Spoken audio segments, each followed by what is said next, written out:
Hey guys, what's going on? Today we're talking about Warhammer 40,000 Rogue Trader's newest hotfix. And if you've been playing since the big 1.5 patch dropped last week, this little update is the one that smooths out a bunch of sharp edges people ran into right away. I've spent time combing through what changed, why it matters, and how it affects your current run. Whether you're micromanaging an Overseer's action economy, rallying the crew with a stern Commissar pep talk, or just trying to level up with a controller without weird UI gremlins stealing your fourth ability. This is going to be a practical, real player breakdown, what you'll feel moment to moment in combat and in menus, the sneaky little fixes that make builds behave, and a few tips to keep your save safe while you jump back in. The headline is simple. The hotfix arrives fast after 1.5 and hits high friction issues first, and particularly class abilities that misbehaved, console and controller pain points, and a handful of visual, UI, and stability quirks that were shaking immersion at the exact wrong times. Let's start where a lot of you felt it immediately. Command-style gameplay with Overseers. If your turns looked fine until you hugged cover and leaned out to fire or use an ability, you probably noticed things not triggering correctly. That's the kind of small but brutal bug that doesn't always show up in a list of known issues, but you feel it in your bones the second it happens. One missed turn and a crisp plan melts. The hotfix calls this out specifically. Multiple Overseer abilities that didn't work properly when used after stepping out from full cover are now fixed. What that means in plain language is your cover dance shouldn't cancel or misfire your toolkit anymore. You plan a peek, you execute the ability, your damage or control effect lands, and you keep tempo. For anyone who stacks buffs or coordinates allies around that tempo, this is a big relief, and it makes Overseer feel consistent again instead of like a coin flip whenever you edge a corner. Now to the other star of this patch. Commissar adjustments. Two things were biting people. First, the hat toggle. Yes, fashion is important, and yes, a Commissar silhouette is half the fantasy. But the bigger deal was a damage issue on at all costs that made the ability punch way harder than it should have.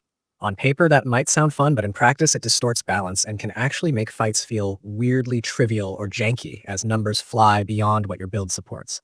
The fix brings it back in line, and along with that, several new Commissar talents had incorrect descriptions after the big 1.5 changes. Those descriptions have been cleaned up. Between function and text clarity, Commissar mains should feel more confident that their kit behaves and reads the way it's supposed to. And yes, wardrobe control is working better too. That base outfit headgear toggle for the female Commissar now actually removes the cap when you tell it to. And the wider problem of hats going missing in character creation or inventory is addressed as well, so you can set a look and keep it.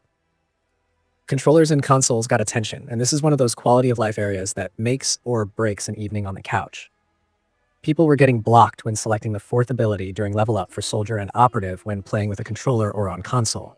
That's a harsh kind of broken, because it stops progression in a really specific way and makes you feel like you've done something wrong when it's actually the interface not listening.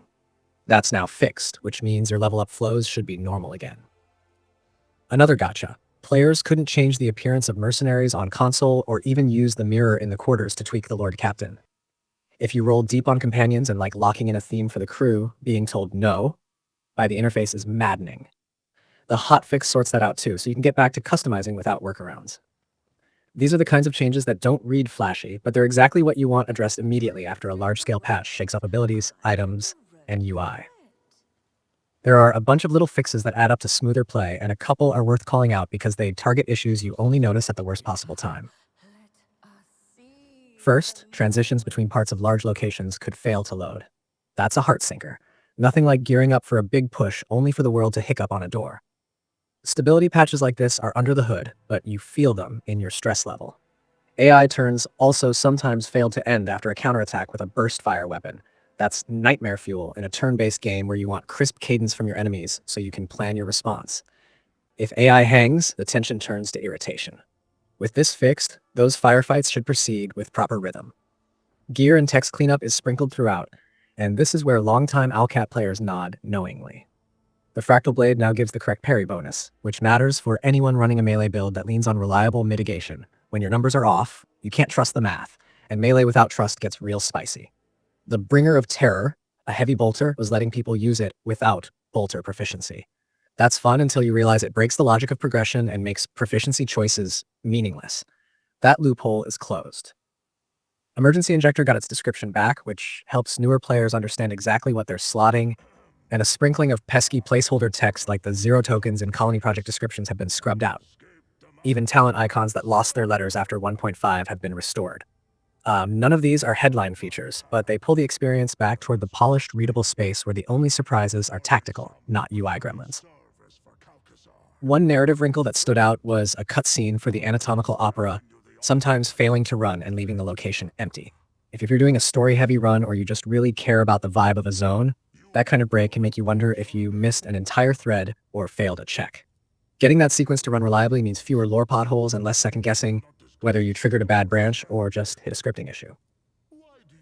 Importantly, there's also a fix for a party UI oddity. When inviting Pascal for the first time, the character removed to make room stayed in the party bar.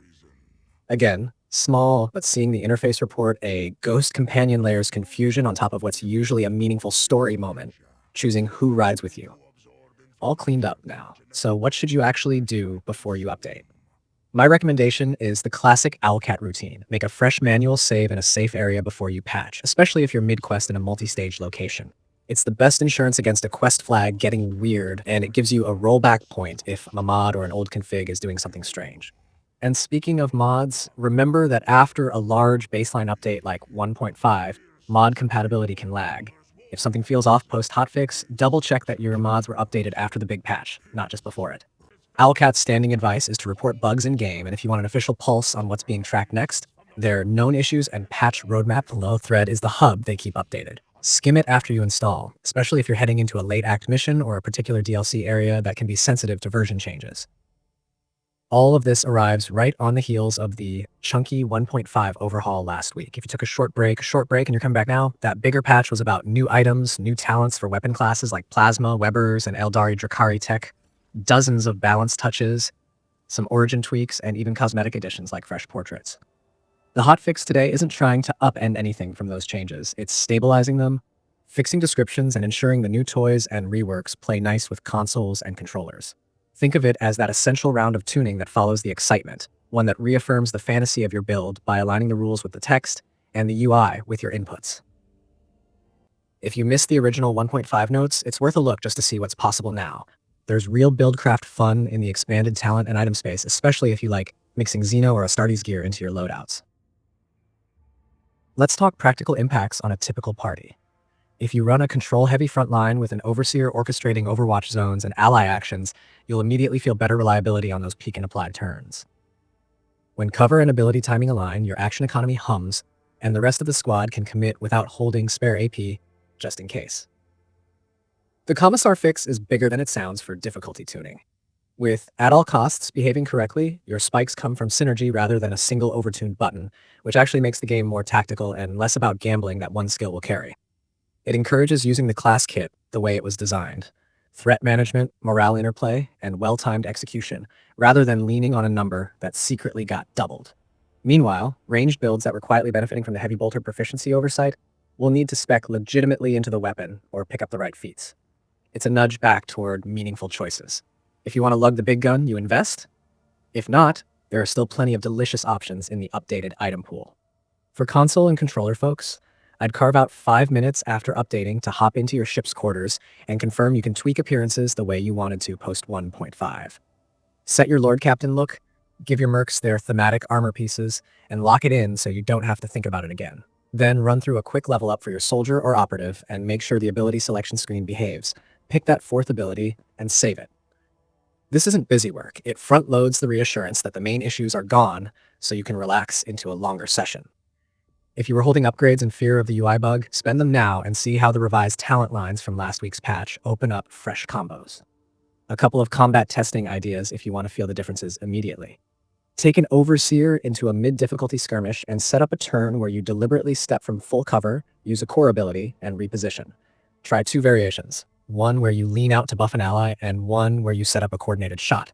Pre-hotfix, that's where you could see flaky behavior.